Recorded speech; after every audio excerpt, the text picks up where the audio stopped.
Welcome back to the Mr. Lee Teaches YouTube channel. I'm Stuart Lee, and today I'm bringing you a different message than I usually do. This is not a tutorial video. This is a video about me telling you, hurry up and fail. That's right. Hurry up and fail. And that's not a negative thing. Let me explain what I mean. I work with teachers all the time, and if you don't know this already, I just got hired by a new school district. So I left my old district and I moved to a new one.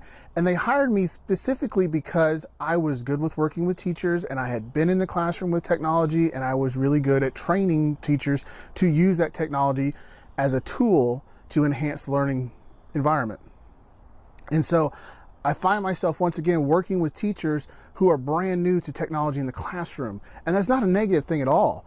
It's just I had to go back and remember how it was when I was new to technology in the classroom and how it is that other teachers feel and one of the good ways to work with those teachers. And one of the things I tell teachers selectively is to go ahead and do it and fail as fast as possible, because when you fail, you learn. If you try something and it goes successfully, that's great and that's awesome, and I hope that for everybody. But what happens when you don't have a success? What happens when you hit that stumbling block, when you trip up? Hurry up and fail so that you can learn.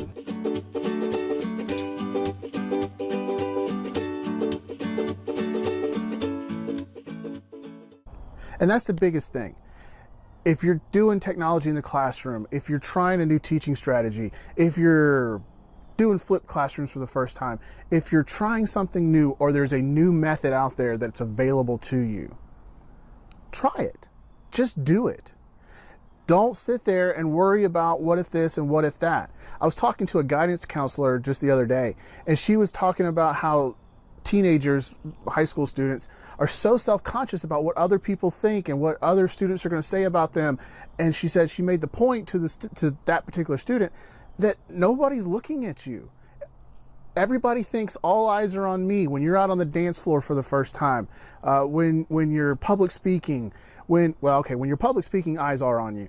That was a bad example. But when you're doing things that you're nervous about, you feel like everybody's staring at you.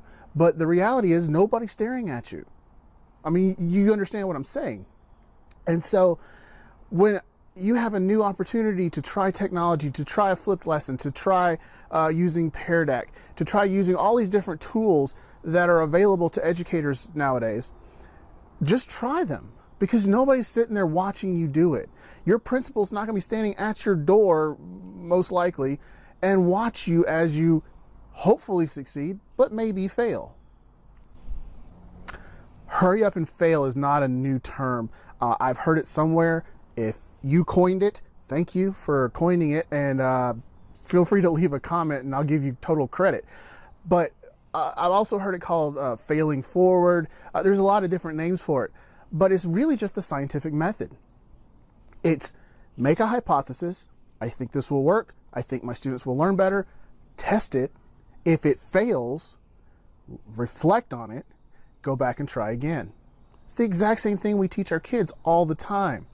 Revision, reflecting, all of that kind of thing that we talk about in every subject. It's not specific to any one particular discipline. If you hurry up and fail, if you just take that leap, you will learn faster. But it's okay. It's okay to take the risk. It's okay to fail in front of your students too. I remember several times being in the classroom and I'd have my plan A laid out. And we were going to go to this website and we were going to do this and it was going to be great and the kids were going to get engaged and they got excited about it too, and it didn't work. Either it didn't work on Chromebooks or the district blocked the website for students and I didn't know that, but it didn't work. And then so, okay, I had plan B. I was smart enough. I planned ahead just in case something new didn't work. I got a plan B. Plan B didn't work either because plan B was brand new too. So we went on to plan C. By this time, half the class period's over with.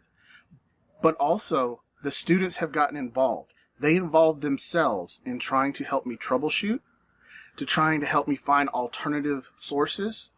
The students got involved because I was taking a risk, and they recognized that. And they saw when I failed, I didn't give up.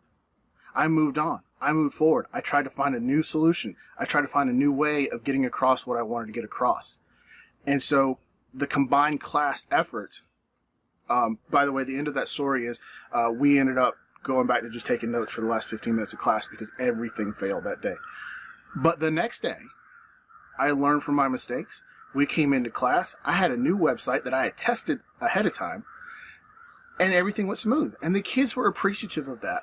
And they learned more because they realized that we could problem solve together, and that just because I failed didn't mean I gave up or I got mad and upset. It meant I just worked a little bit harder so that I wouldn't fail the next time. And if I failed the next time, it's fine, because nobody's judging me, nobody's criticizing me, and nobody attacked me for something not going right. Hurry up and fail. Hurry up and learn. Learn how to use these tools. And that's part of the thing we teach our students. To be college and career ready means to be a continual lifelong learner. We need to be a lifelong learner as well. And that may be change the way we've done things. When I walk into a classroom and I see desks in rows and whiteboard up at the front, maybe a projector, maybe a smart board, I think to myself, that's exactly what the classroom looked like when I was in school over 20 years ago. Why has it not changed? I didn't have a cell phone 20 years ago.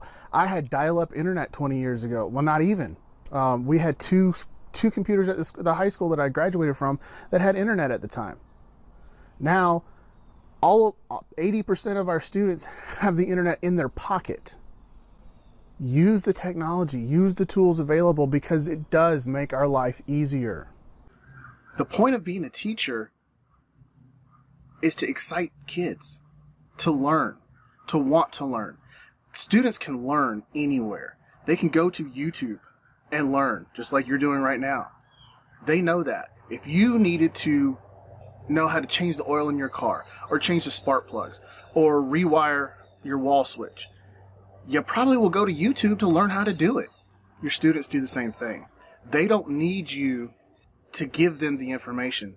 They need you to lead them to learning, to excite them about the topic, and to control that social situation where learning can become real and owned and shared amongst all the students.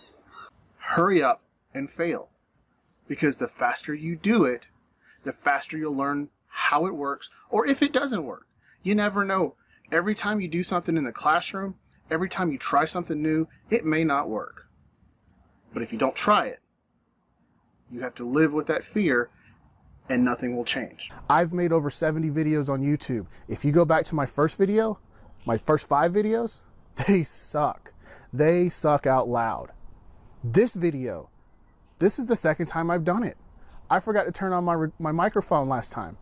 The audio was horrible. So I'm having to reshoot this whole video. And I've done it for several years. And like I said, over 70 published videos. There's over 100 videos I have on YouTube. I'm still learning. I still fail. I will always fail. But when I fail, the important thing is to reflect on it and learn from it. Those of you that have watched my channel before may know that I go to conferences during the summertime and even sometimes during the school year and do a lot of presentations in the Southeast, in the local area. And so I've been doing a YouTube in the classroom talk for about a year now, as well as a podcast, how to use podcast in the classroom. And all the time people will come there to learn about the topic and how to use it in their teaching. But then also you'll have a few of them come in because they want to learn how to make a YouTube channel, or they want to learn how to make a podcast. And I tell them, that's great, you should do it. And literally that's the advice, do it. Use what you have, use your cell phone. There's no excuse not to just make a video and put it on YouTube. Don't make a video and not put it on YouTube or whatever platform you're wanting to use. Just do it. Hurry up and fail. And as a final note, if your district or your school, or you just know somebody who's good at working with new technologies or coming up with creative ideas for how to use technology in the classroom, or innovative teaching styles, or that kind of thing, or you know what, go to Twitter, go to YouTube.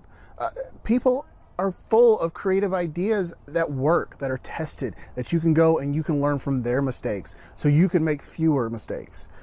Go and find those people and talk to them and take that chance and know that those people who are good at it, who you may want to aspire to be more like in the classroom, in your teaching style, in your use of technology, whatever it may be, they're going to be supportive. I am good at using technology when I'm working with teachers, when I'm in a classroom, when I'm co-teaching with other teachers. And I have yet to watch a teacher try and not think to myself, good for them. Hey, they're doing that well. Even if it's going horribly, I find good things because there's always something good. And nobody out there who is good as a teacher trainer, as anything in education, if they're good at what they do, they're going to be supportive and they're going to help you and use that help. We don't have a classroom of one student. We have a classroom of students and we get them to help each other. We need to remember that when we go out and say, hey, I'm not good at this yet. Can you come help me? And embrace that. And maybe you fail together, but then you learn together. So, I want to thank you for watching if you made it to this point in the video. As always, if you like my content, give me a thumbs up, let me know that. If you want to know when I put out a new video, click the subscribe button down below and then click the little bell that comes up next to it, and that way you get notified every time I put up a new video. Like I said, I'm in a new position now with a new district, and it's taking a lot more of my time, so I'm just now getting back into finding time to make videos. So hopefully they start coming out once a week, maybe 2 times a week like they used to. But until the next time, but thanks for watching, and I'll see you soon.